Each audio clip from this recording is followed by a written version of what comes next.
Okay, in recording.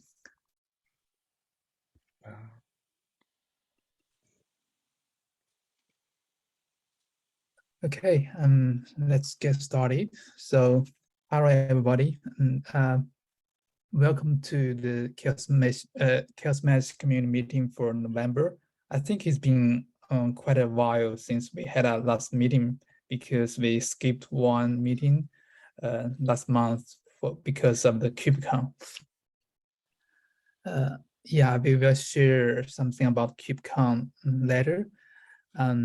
First of all, I know this might not be your official festival, but still I want to, because tomorrow is the Thanksgiving Day.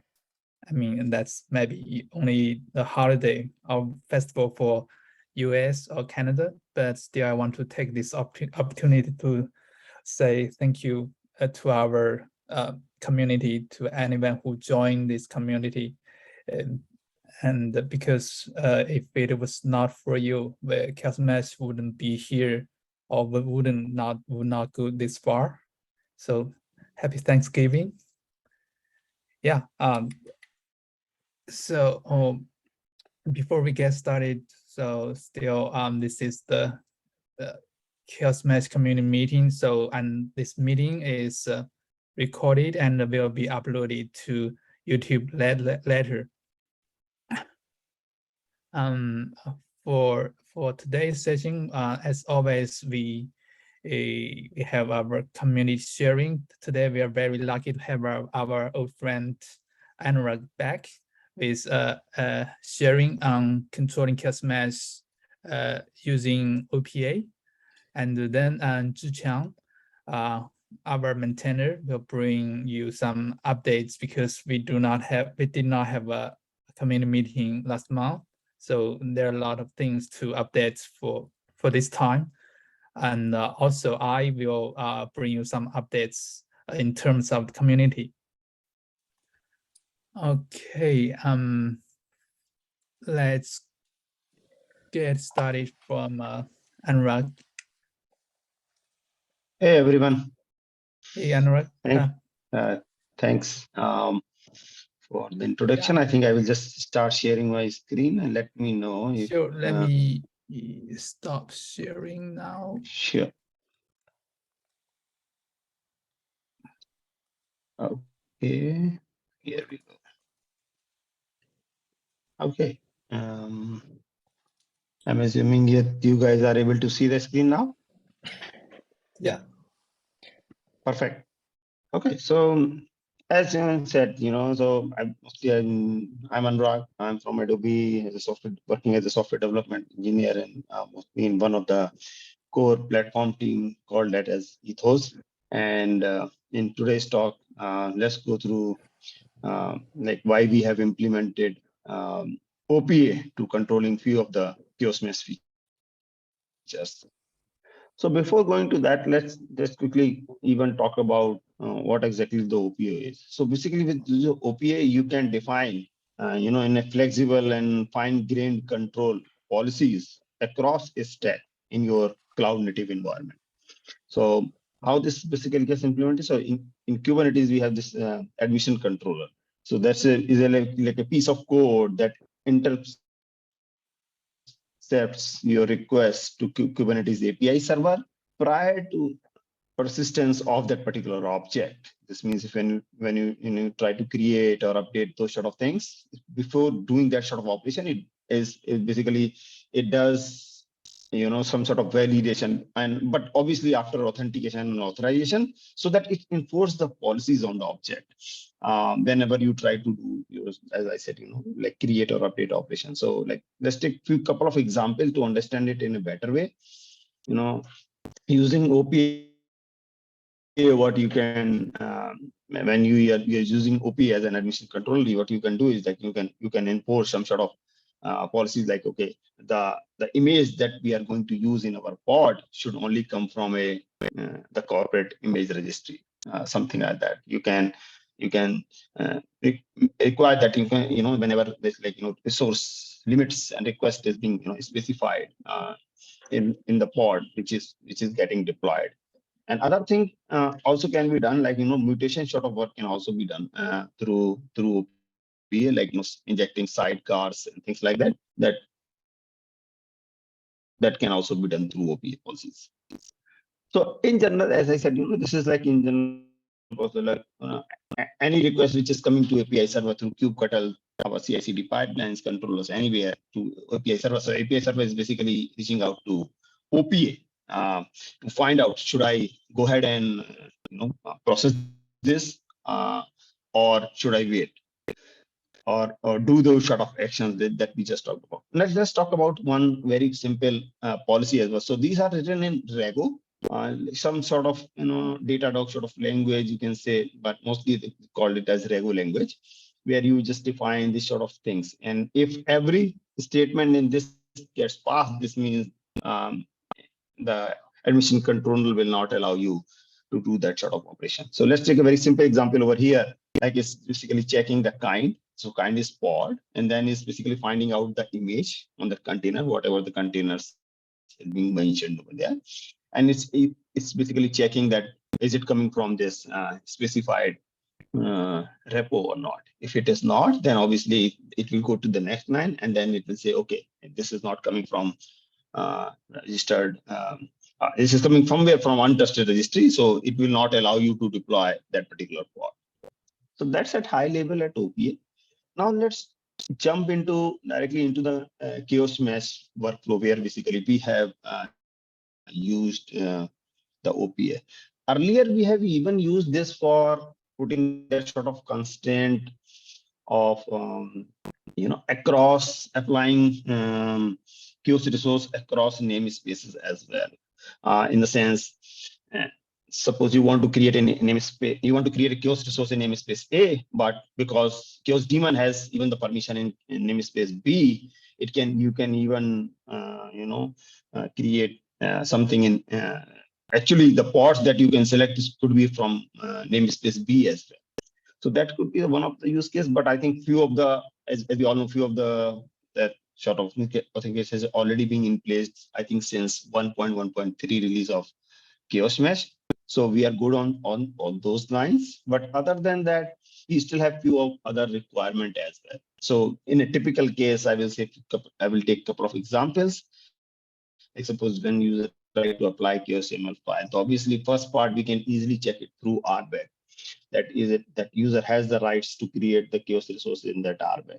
And we can even give those sort of we can do even further checks over here, in the sense we can even say, okay, from Kiosk Mesh API group, only, like suppose HTTP Kiosk or JVM Kiosk, only these, or pod Kiosk, only these three are deployed. Even that sort of enforcement can be done using RBAC itself, and we are doing that as well. But we are even adding it to the OPA policies as well, just to be on safer side, because sometimes the admin, they go through cluster admin role, and they have those sort of extra privileges, I will say. Even we want to stop for them, then this OPA policy helps us out a lot. So suppose that user has that right, it basically goes to the OPA value sort of validation.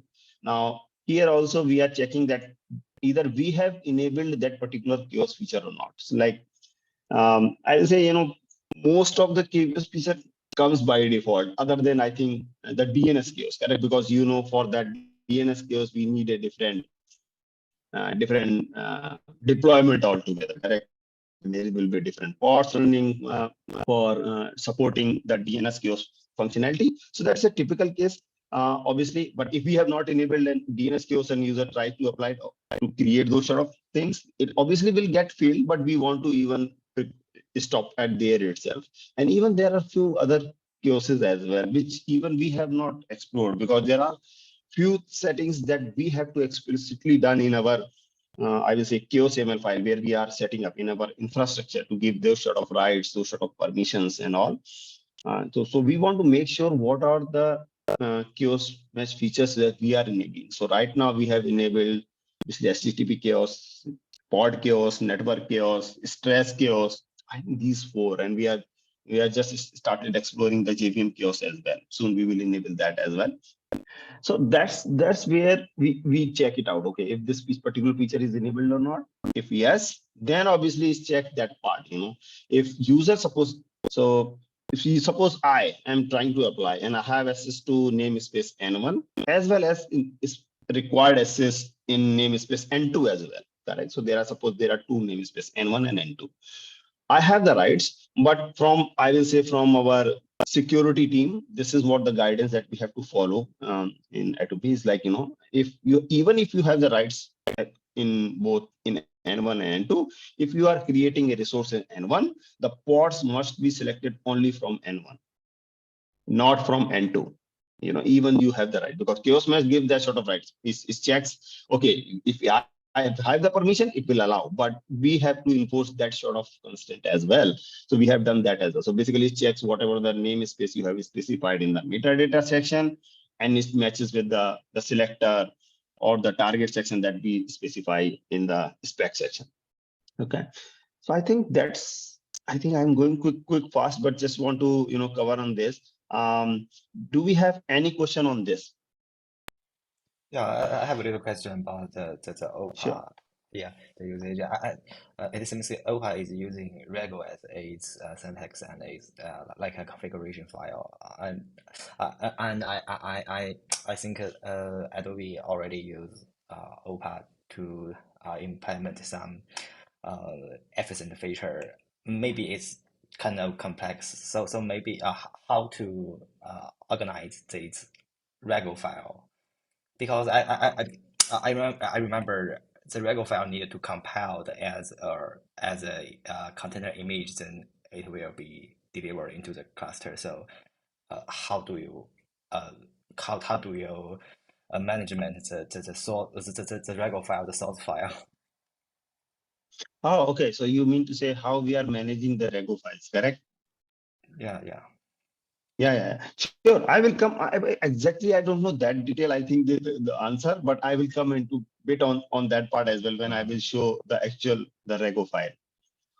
Okay, so I think let's maybe jump into that and then we'll cover these sort of Okay. couple of scenarios Yeah. through demos as well. Okay, so I think let's first go to that Rego file itself, and I think that will be good to check out. Okay, where exactly? Give me a sec. Okay. Yeah, I think we can look into this one. Yeah. Okay, let me close it. Yes, can I? Yes, I can. Okay. So yeah, so this is, and there are many like management. I will come into that part bit on that as well. But this is all the Kiosk mesh for Kiosk mesh related Rego file that we have created. So I say, okay, these all are the different kind of Kiosk which is being supported by Kiosk mesh. And now these are the supported point means these are the one which we have enabled. So obviously one time one, like, as I just said, these are the one, and then even schedule is also is a type, correct, kind. So that also we have enabled. And even inside schedule, what all we have enabled, because the schedule goes in a different way and we have to check that structure in a different way as altogether. So we have to maintain a different, I will say, sort of array where we're saying, okay, inside schedule also, what are the different type of chaos we are supporting. So as I said, pod chaos, stress, network, DNS, and HTTP, along with JVM chaos is what we have just started exploring. Now let's take a very couple of this is as I was explaining earlier, correct? This is how it looks like. So it basically check, okay, is it a create or update operation? It will check for that particular kind, and then it will check, okay, all kinds, is it part of at least all kind? Like suppose I will say ABC chaos. Obviously there's nothing like ABC, correct? So that sort of part it will check, and then it will check for not supported one. And if this also gets true, then obviously it will come here and it will say this particular kind of object are not yet supported. Okay, so that's a like very simple one. I have taken the example, and the same way there are so many use cases across namespace, and even like namespace greater than one, like because as we know, correct, in the selector section we can even specify multiple namespace. So, and we also have that sort of concern, as I said, because we have a problem that whenever we are creating a chaos resource, only the pods in that particular namespace should be selected. So obviously it cannot be multiple namespace. So that sort of check is also in place. I suppose if user tries to specify more than one namespace and all. And obviously we can even specify pods, that we can directly say, okay, this namespace, this particular pod is also, we have a wonderful feature from Kiosk Mesh. And I think that's very, very much helpful. And even we have to cater that sort of use case. So all those sort of scenario is why it is becoming so and so complex, and especially the schedule part as well, as I said. So under schedule also we have to check, make sure that we are following all those. So basically covering all those scenario. I'm not obviously going through all this. This will take too much time, but yeah, the idea is to make sure we have those sort of checks in place. And now, before going to the demo part, I will say let's talk about as Yang just said, how we are managing. I think management is mostly still on uh, the our cluster maintainer team. It's an altogether different team, but I think the structure wise, I can only explain, like, we have few for we have, like, policy sort of folder where we are managing, okay, this is related with Kiosk Mesh, this is related with some admission controller where we are checking, this is related with some mutating cron jobs and things like that. So everything is being enforced over here at single place, so that we can check it out. And obviously the test cases and all those sort of things is also in place. And depending on different environment, also there are few OPA policy, I will say, for non-prod and prod, those sort of things is also in there. I think I think you are looking for, like, how really you have enforced this. I think this gets implemented through the agent itself, that control agent, and these all are config maps, and when it get applied. Other than that, I don't think so. I know much more on that, like how exactly they are getting. Is it part of image itself, or I thought this is just TMLs which gets, which simply get applied, because these are config map by end of the day, and that OP agent which is running on the cluster is basically taking care of this, and we can look into that part as well. I think I have tried that, but yeah, we can do that. Okay, before that, I think let's quickly go to a couple of demos. And okay, yeah. Okay, now let's, as I was saying, we have still not enabled IO Kiosk, correct? So if user tries to apply this, let's see what happens. So if we will try to apply this particular file, and as we can say that OPA has rejected, denied Java request, and saying IO kind is not yet supported. It's not obviously the Kiosk Mesh is already supported, I know, but it's our part that we have not allowed users to create IO Kiosk. This is one of the typical example, I will say. And there are obviously few, and there could be very good use cases as well in this. I will say why. Maybe I'm wrong, but I will say, something like AWS or Azure Kiosk itself, correct? We have, like, you guys have enabled Azure Kiosk, and there we give option even to restart VMs and things like that, correct? If we give that sort of power to user, they can do it, correct? And we all are, whatever the clusters we have, these are multi-tenant clusters. We cannot allow one team to have impact any other team in any way. I know that is also a use case, could be definitely a very use case where you want to check it out, restart VMs and things like that. But obviously we cannot allow those sort of operations because these all clusters are multi-tenant clusters. So maybe that is also a good use case where we have to enforce these sort of things to say, okay, is it really allowed or not? Okay. Yeah, let's see maybe one or two example more, and then I think we'll check on that OPA part one more time. Now, so this is another example where in the meta section, I'm saying, okay, this is the namespace is this, but inside the selector section, I'm saying the namespace is Kiosk Mesh. And we are enforcing that this should be same as it is. So let's try to apply this. Was the name selector and it's different. Okay. Okay. This one, selector NS is different. Okay.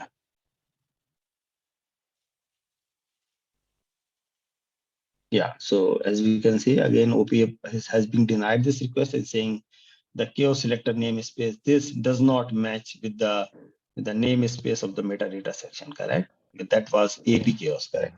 Yeah. So that is the reason it's not allowing me to apply this UML file. And I will take one more example. And this is what I was talking about. The wonderful feature from Kiosk Mesh is like, you can even specify directly the namespace over here and then the pod, correct? And in this case also, as we can see, this is not matching with this. So in this case also, this should not allow me. So the name is selector pod different NS. Selector pods different namespace. Yes. Okay. So as we can see here again, the same part is being denied by the OPA policies, and we can clearly even see the reason behind, like what is the reason. Here you are saying AP test, but actually it is AP chaos. Okay. So that's what from the demo perspective, and I think there is a get all in something like, I think OPA namespace itself is there. I'm even not sure. I checked long time back. Was it part of monitoring namespace, or there is a altogether different namespace of OPA that I'm even checking on the fly. Nothing prepared for this demo. Okay. Okay. Okay. So I think there are so many things over here, and obviously this is a different replica set, but obviously as you can see, there are 3 active pods which are running and taking care of this. Yeah. Enforcement of this OPA one. There's a different namespace altogether. Okay. I think back to my presentation. I think that's all I have. Yeah, and love to take any questions if we have.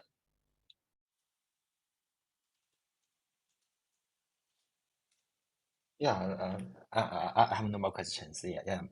Kiosk Mesh Okay. have more very much fluent power because just you say you could kill the pod in another namespace. Maybe it's a better practice, and Opa could avoid this thing happens. Yeah, maybe yes. It depends. Correct. Sometimes there are 2 services, correct, in a same cluster, but on different namespace, and they are communicating between each other, correct. They have that sort of connectivity, and you want to make sure, because you have the access to suppose both the service, then obviously you want to make sure that, okay, I can select the pod from different namespace as well, along with this one, so that the target sort of part can be handled easily.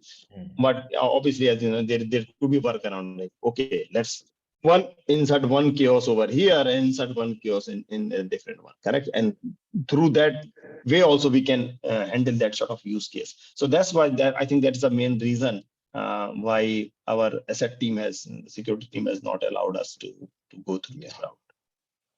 Yeah. Okay. Thank you. Yeah. No problem. Thanks. That's all. Thank you. Cool. Thanks, Anurag, for the sharing. Also, could you please, if it's okay, could you please also share your slides on the minute stock? Sure. Sure. Thank you. I will do. Thanks. Okay. Thanks. Next up, we will have Zhiqiang, our maintainer, to share the technical updates of Kiosk Mesh. Zhiqiang, please. Hi. Yeah, I will share my screen. So yeah. Could you see my screen? Yes. Yes. Okay. Oh, yeah. Sorry about that. I just remember that I still have a question to Anurag because it's still about Opa, because I see that even Opa is a CNCF graduated project, but its version still not release a GA version or V1 version. So do you have some concerns for using it in your product environment?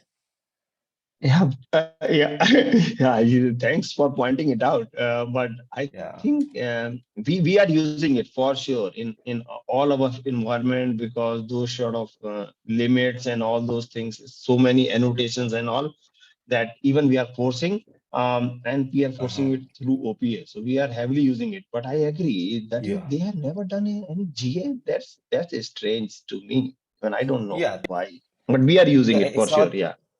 Yeah. Yeah. That's also Right. interesting. It's a graduated project, but it's not even GA and is in Mm. heavy development. Yeah. Maybe So I Wow. understand. different But projects has different rules for their release version. yeah. Yeah. Uh, Okay. Yeah, that's that. they have more than 127 releases, but still nothing is at least one. That's strange. Okay. Okay. Maybe for Yeah. them, it does not, meet the requirements or the standards of Yeah, GA. But for a lot of production users, it's good enough, right? Yeah. Well, yeah, Yeah. our Kiosk Yeah. Magic have many published versions, but we also don't can keep the status and stabilities of this project. Okay. Yeah. Yeah. Okay. Whatever. Both of them are active project and they are good project. That's all. Yeah. Okay. Yeah. Hello, everyone. My name is Zhiqiang, and I will introduce the technical updates to you. So, okay, this time is a little different from the previous time because I did not write the script before. So I will try my best to give you the most informations. So yeah. Uh, because we have canceled the last monthly meeting because of the KubeCon, so there has been about 2 months since the last community meeting, and in this in the and in these 2 months we have released two versions about the Chaos Mesh, and there are some important features delivered. For example, the first feature is a multi-cluster chaos experiment. This feature is designed to execute. This feature is designed to execute chaos experiment in different Kubernetes cluster, and we designed there is a central cluster um, and other Kubernetes cluster worked as remote cluster, and we could create chaos experiment in central cluster, and if if the chaos experiment is specified as it should be executed in the remote cluster, the operator will create its doubles in the remote cluster. So so we could orchestrate the chaos experiment in different Kubernetes cluster, but we control it in the central cluster. So the multi-cluster chaos experiment feature could also automatically install the chaos mesh with specific version in the remote cluster, and when the remote cluster register into the central cluster, it will help you automatically install chaos mesh, and when it unregistered in the central cluster, the operator also will remove or uninstall the chaos mesh in the remote cluster. So it's much powerful to the what I say the one level in the operator level called self-hosted installation. Yeah. So there is more than one more than one thing. The multi-cluster chaos experience is still not completely finished. Completely finished. The status it could not sync the status from the chaos experiment status from remote cluster to central cluster. So the rest of feature may be completed in the next mini releases. So maybe if you have if you have this requirement about orchestrate multiple chaos experiment across different cluster, but you want to control it in one Kubernetes cluster, you could try this feature. Yeah. The next thing is HTTP chaos TLS support. Yeah, that is a feature we have put it in our roadmap a long time ago. So finally we have supported it. Actually, TLS is designed to security, and and HTTP chaos TLS support is trying to break this design. So it takes us a lot of time to complete it. And before using this feature, we still to know one thing: that TLS could not work with certification. So even we could hijacking the TLS traffic, we still need to provide some CE certification as the fake certification to sign the new the modified data, the modified connection behind the HTTP chaos. So there are so you could use you could use some mocking tools to generate TLS cert and storage it as a secret and use HTTP chaos. There are new there are two new fields in the HTTP chaos called CA cert and CA cert name and CA cert secret. So you could use it to reference to the secret and load that cert as the new certification of the hijacked TLS connection. Yeah. The third thing is Chaos Mesh finally supports C groups way to all three supported container runtime for Docker, Containerd, and CRO. So after the Kubernetes 1.25 released, the C group way to support is finally GA. So I think it's time also to support C group to V2 to Chaos Mesh. So we complete this feature. So I also found that Chaos Mesh is the first project to support this feature. So yeah, it's good. The next thing is about the security. Is about before the KubeCon, CNCF hosts another party called the Security Slam. It aims to enhance the security of the CNCF hosted project. It requires us to provide SBOM. It's called the serial. Sorry, I did not remember what exactly the S. Maybe let's search it. SBOM. Yeah, the software bill of materials. It contains the dependencies all the source code, the hash of the source code in each file, the hash of each source code file, and the hash of each dependency to specify how this binary is built.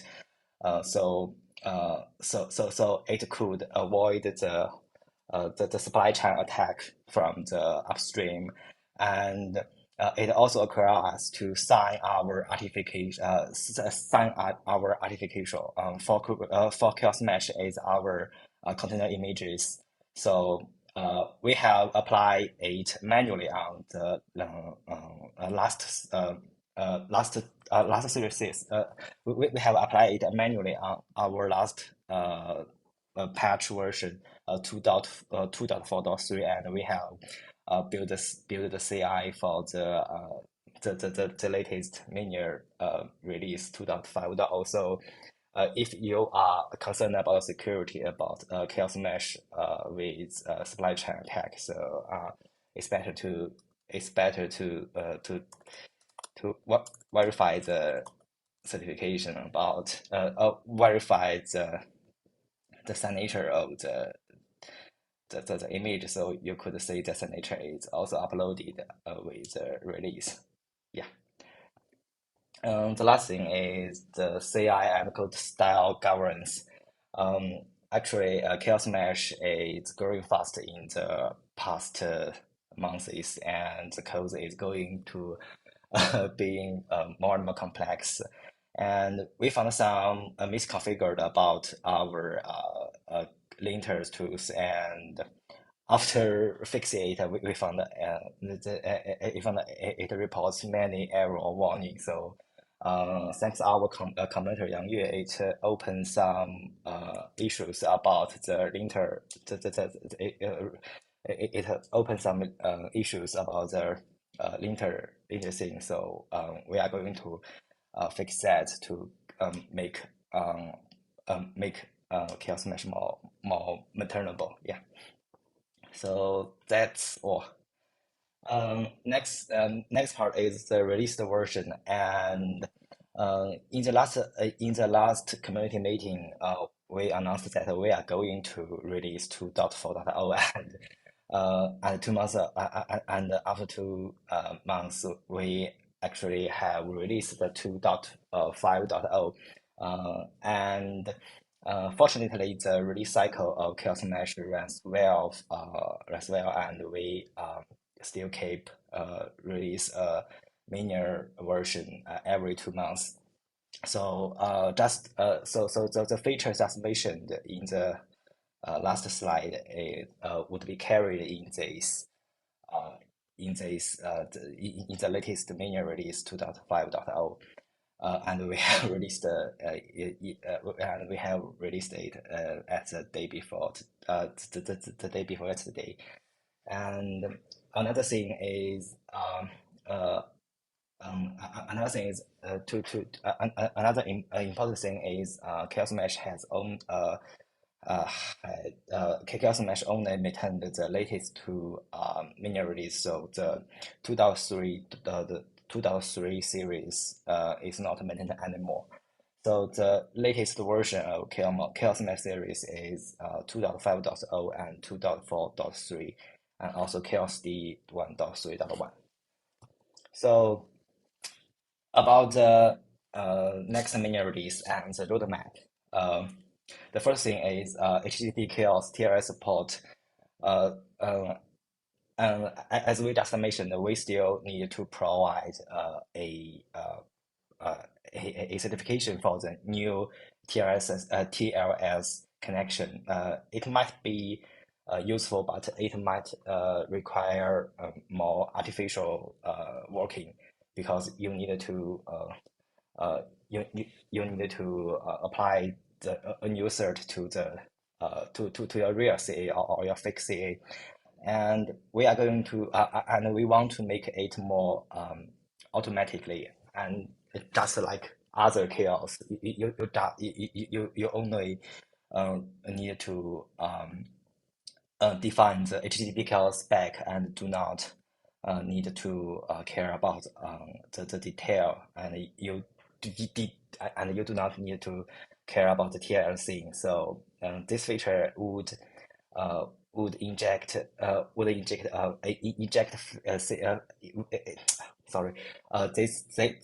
this feature called automatic CA injection would inject a fake CA into the target pod and automatically generate certification for the new TLS connection, and it will make the injection routine more fluent, and it requires and it do not require the user to care more about the TLS things. The next is the block chaos action freeze, and here is a I remember. I think here is a requirement about this feature. We want to introduce a new type of chaos, and it will make the block device free, act as freeze. So no more read and no more write. So it is a new action belongs to the existing action called delay. So that's it. Another new feature is called disk chaos. Disk chaos actually already implemented in the chaos D side. It's called disk attack. Disk attack could fill your disk devices, or simulate a high load rate or write, or both workload, and we are and we are planning to port it back to the chaos mesh. Another thing, the last thing is the beta developer experiment. I noticed that some contributor or even committer tell us the developing experiment of chaos mesh is not so good. For example, we have a long make file, and maybe it's hard to find which command is to build chaos mesh and run it in the local dev machine. So we want to bring a more easy way to understand how chaos mesh is built and how it works. So maybe in the next step is a new make recipe called make help, and it will tell us what exactly which exactly command could build chaos mesh on your local machine, and which command could run the unit test, or another command will run the code generation or linters. So the goal of this thing is make developing chaos mesh easier. So maybe that's all. Yeah, thank you. Okay, maybe the next thing is community updates. Hello, Calvin.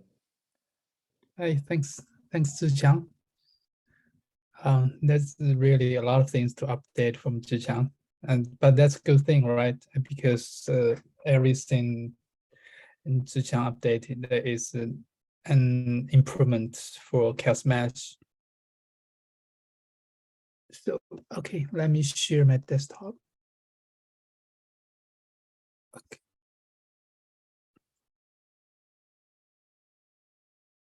Oh, where is my desktop?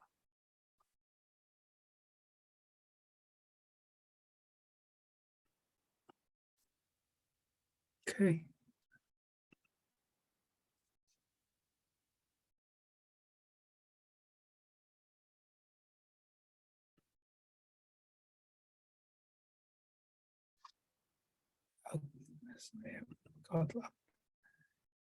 Okay, let's start the community updates.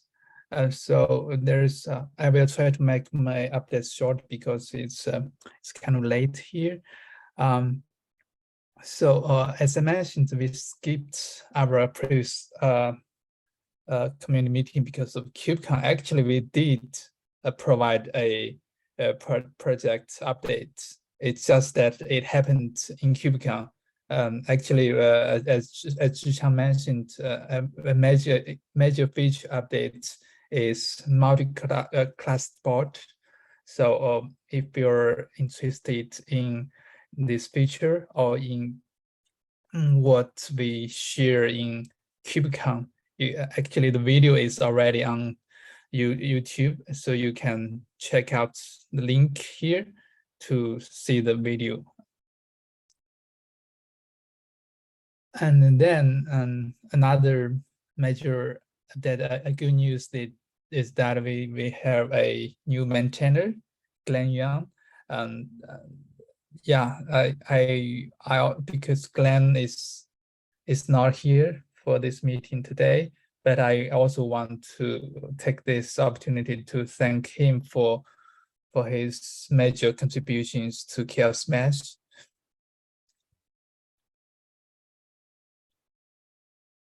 Okay, and then some content updates. Actually, these 3 pieces currently, of course, they're still in Chinese, but we're going to convert them into English version. The first one is about writing an Argo plugin for Kiosk Mesh, and then the second one is actually a series of articles, deep dive articles into the source code of Kiosk Mesh. The first 2 are about the CRD controllers. So you can look forward to this.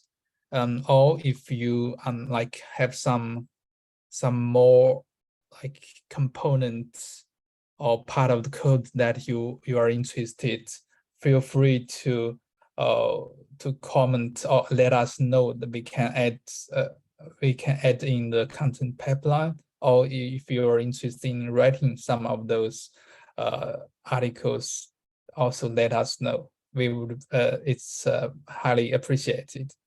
And of course, thanks to the author of these 3 articles, who is Xianglin Gao, also our Kiosk Mesh committer. Yeah, that's actually pretty much about the community updates. It's a very short update. Also, as always, if you are a Kiosk Mesh adopter, or if you know someone who is a Kiosk Mesh adopter who isn't on our website, or who we do not know yet, just let us know, and yeah, we can like send a swag to you, and we can update their logos or their information on our website. Yep. I guess that's it. Do you have any questions? Yes, I have. So regarding the recent update, correct? There are a couple of posts that you talked about, correct? One was the plugin integration with Argo, and I think a couple of those deep dives. So those links will also be there once you upload on this session on the YouTube, or how we can access that? Yeah, these 3 links I'm talking about. How we can access this? Oh, you mean these 3 articles? Yeah, that's correct. Yeah, these articles, they're not published yet. They're still in review process, and currently they're all in Chinese, but we have plans to like translate it into English version and published on our website, kiosmesh.org. And of course, we will let the community know about it when we publish. Oh, got it. So these will get published as a blog post over there itself in Kiosk Mesh space. That will be Makes published sense. as blog. Yeah, I think probably we will also like publish on the CNCF blog. Yeah. Got it. Thank you. Yeah. Cool. Also, like if Anurag, I know you have a lot of experience already with Kiosk Mesh, so yes, just feel free to write some of your sharings into articles, so we can like amplify your sharings in multiple forms or channels. Yeah. Sure. Thank you. Okay. Okay, if there is no questions, we will call it a meeting today. And thanks again for everyone who is with us for this meeting, and happy Thanksgiving. That's all. Thank See you. you. Thank you. Thank Thanks. you. See you next month.